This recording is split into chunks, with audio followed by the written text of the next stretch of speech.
আজকে আরেকটা নতুন রেসিপি বানাতে চলে এসেছি। তো দেখুন, এখানে আমি একটি মাছের মাথা নিয়েছি, যেটা হচ্ছে আর মাছ। আর মাছের মাথা দিয়ে আজকে গরমকালের একটা রেসিপি বানাবো, ভাঙাচোরা শুক্তো। এটা আমার ঠাকুমার হাতে, আমার মায়ের হাতে রান্না, এটা খাই, খুব ভালো লাগে। তো আজকে আমি সেই ভাঙাচোরা শুক্তো বানাবো এই মাছের মাথা দিয়ে।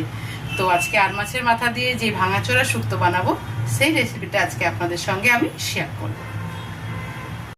তো বন্ধুরা, আমি যেই মাছের মাথা দিয়ে, আর মাছের মাথা দিয়ে ভাঙাচোরা শুক্তো বানাবো, তো শুক্তো বানাতে আমার লাগছে এখানে মাছের মাথা, যেটা আমি নুন হলুদ দিয়ে মাখিয়ে রেখেছি। তারপরে এখানে দেখুন আমি সবজি নিয়েছি। সবজি আমি 5 ধরনের সবজি নিয়েছি। এখানে উচ্ছে আছে, উচ্ছে আমি ঠিক এইভাবে পাতলা পাতলা করে কেটে নিয়েছি। এখানে আলু আছে, এটাকেও পাতলা করে কেটেছি। ঝিঙা আছে, দেখুন এইভাবে পাতলা করে কাটতে হবে। বেগুন আছে, পেঁপে আছে, এগুলোকে প্রত্যেকটাই পাতলা পাতলা করে কেটে নিতে হবে। তো এর মধ্যে আরেকটা জিনিসও দেওয়া যায়, যেটা হচ্ছে ডাঁটা। তো ডাঁটা যেহেতু পাইনি, তো ডাঁটাটা এখানে দেওয়া হয়নি। আজকে 5 ধরনের সবজি এর মধ্যে আমি দিচ্ছি। আর ফোড়নের জন্য আমার লাগছে হচ্ছে রাঁধুনি, এখানে আছে মেথি আছে আর তেজপাতা। তো চলুন কিভাবে বানাই এটা আপনাদের সঙ্গে রেসিপিটা শেয়ার করছি। দেখুন কড়াই বসিয়ে দিয়েছি, কড়াই গরম হয়ে গেছে, তেল দিয়েছি। এবার আমি মাছের মাথাটাকে ভেজে নেব। তেল গরম হয়ে গেছে, এবার আমি মাছের মাথাগুলো ভেজে নেব। দেখুন মাছের মাথাগুলোকে কিন্তু এরকম করে লাল লাল করে ভেজে নিতে হবে। তো ঢেকে ঢেকে একটু সাবধানে করবেন, কারণ আর মাছ তো অনেক সময় ফাটে। তো আমার মাছগুলো ভাজা হয়ে গেছে, এবার আমি মাছগুলোকে তুলে ফেলবো, মাছের মাথাগুলোকে। এখন বন্ধুরা মাছ পুরোপুরিভাবে ভাজা হয়ে গেছে, তুলে নিয়েছি। আমি কড়াইতে আর একটু তেল দিয়ে দিলাম। এইবার তেল দেওয়ার পরে আমি এবার ফোড়নের জন্য যেটা নিয়েছিলাম রাঁধুনি, মেথি আর তেজপাতা, এটা আমি তেলে দিয়ে দেবো।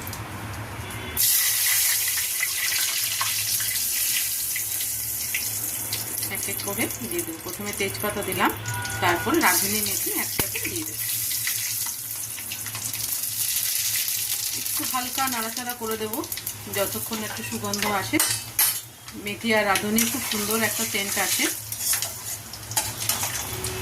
নাড়াচাড়া দেওয়ার পরে যে সবজিগুলো আমি কেটে রেখেছিলাম, সেই সবজির মধ্যে আগে আমি উচ্ছেটা দিয়ে দিচ্ছি। উচ্ছেটা আগে হালকা করে ফ্রাই করে নেব।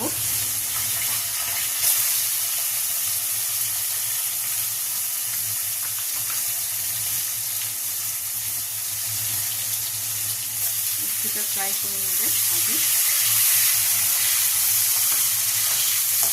কারণ উচ্ছেটা একটু ফ্রাই করে নিলে কি হয়, উচ্ছেটা সেদ্ধ হতেও টাইম নেয়।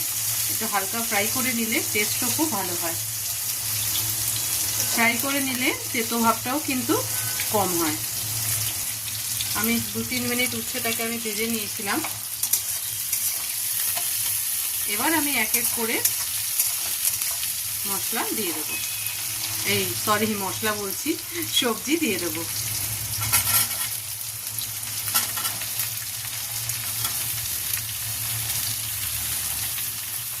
এই রান্নাটা কিন্তু খেতে খুবই ভালো লাগে। এটা গরম বলুন আর শীতকাল বলুন, সবসময়ের জন্য কিন্তু এই রান্নাটা খুব ভালো লাগে। আপনারা এইভাবে বাড়িতে করবেন। আর মাছের মাথা দিয়ে, ইলিশ মাছের মাথা দিয়ে এই আইটেমটা হয়, খুব ভালো লাগে। তো আজকে যেহেতু হাজব্যান্ড নিয়ে এসেছিলেন কালকে আর মাছ, তো বললো মাথা দিয়ে তোমার মায়ের মতো এই ভাঙাচোরা শুক্তোটা বানাও। তো ভাবলাম আপনাদের সাথেও রেসিপিটা শেয়ার করি, যে আপনারা অবশ্যই বাড়িতে এটা ট্রাই করবেন, খুব ভালো লাগে। এবার আমি এটাকে ঢেকে দেবো।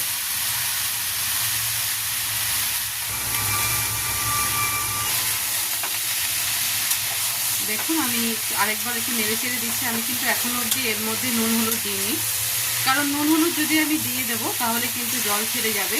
তো আগে আমি একটুখানি ফ্রাই করে নেব, ফ্রাই করবার পরে তারপরে আমি নুন হলুদ দেবো। তো প্রায় আমি 3-4 মিনিটের মতো ফ্রাই করছি, আরও আমি 2-3 মিনিট করব। তো 5 মিনিটের মতো এটাকে ফ্রাই করে তারপরে এর মধ্যে আমি নুন হলুদ দেবো।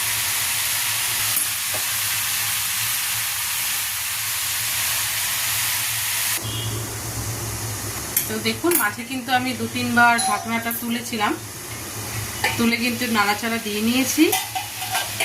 দেখুন নুন আমি দিইনি, তাতেই কিন্তু কিরকম মজে গেছে, জল ছেড়ে গেছে।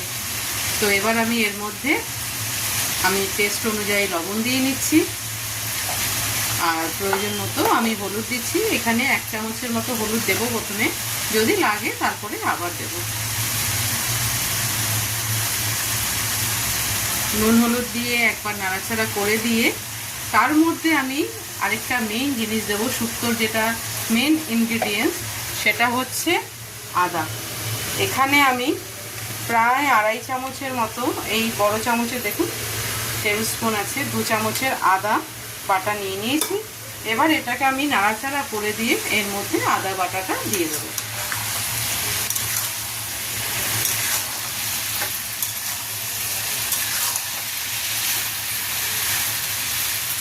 খুব সুন্দর সেন্ট বেরিয়েছে, মেথি রাঁধুনির তো খুব সুন্দর একটা সেন্ট আছে। তো এবার আমি আদাটা দিয়ে দিলাম।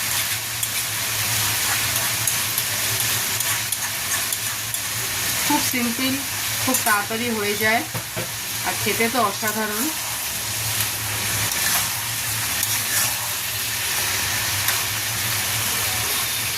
দেখুন আমি কিন্তু আদাটা দিয়ে 2-3 মিনিটের মতো নাড়াচাড়া করে দিয়েছি। দেওয়ার পরে যে মাছের মাথাগুলো আমি ভেজে রেখেছিলাম, এবার আমি মাছের মাথাটা দিয়ে দিচ্ছি। মাছের মাথা দিয়ে আরেকবার নাড়াচাড়া করে আমি এবার এটাকে ঢেকে দেবো, যাতে সবজিগুলো নরম হয়। আমার মনে হচ্ছে আরেকটু হলুদ লাগবে, তা আমি এর মধ্যে আরেকটু হলুদ পরে দিয়ে দেবো।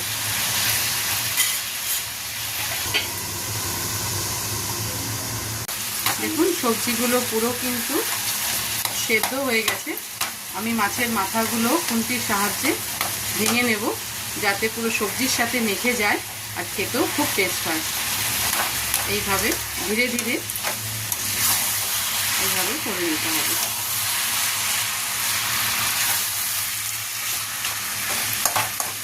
প্রত্যেকটা মাথাকেই আমি এইভাবে ভেঙে নেব। দেখুন কি সুন্দর মাখো মাখো হয়ে গেছে সবজিটা। সব সবজির সাথে কিন্তু পুরোপুরি মাছের মাথাটা যে মিশে গেছে, দেখুন একবারে মেখে গেছে। আমি আরেকটু কিছুক্ষণ করবো, আরও 5-7 মিনিট আরও করবো এটা। এইভাবে করে নিতে হবে। সাঁড়াশি দিয়ে অবশ্যই কড়াইটা ধরে নেবেন।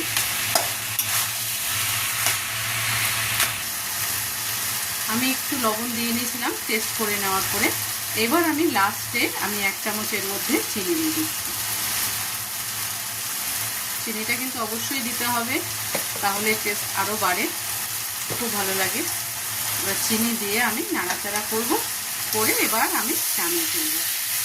আমার আজকের ভাঙাচোরা শুক্তো প্রায় কমপ্লিট হয়ে গেছে।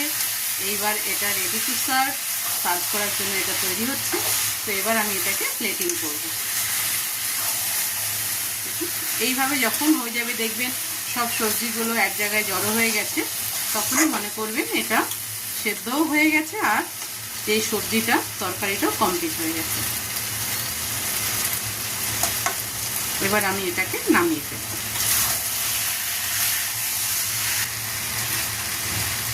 এবার নামিয়ে ফেলছি। তো বন্ধুরা, আজকে আমার আর মাছের মাথা দিয়ে ভাঙাচোরা শুক্তো পুরোপুরি কমপ্লিট হয়ে গেছে। তো আপনারা অবশ্যই বাড়িতে রেসিপিটা ট্রাই করবেন। গরমকালে তো অসাধারণ লাগে। তো ট্রাই করে ভালো লাগলে কমেন্ট বক্সে জানাবেন। আর ফুডস উইথ বৈশাখী চ্যানেলটার সঙ্গে থাকবেন, লাইক করবেন, সাবস্ক্রাইব করবেন। Thank you.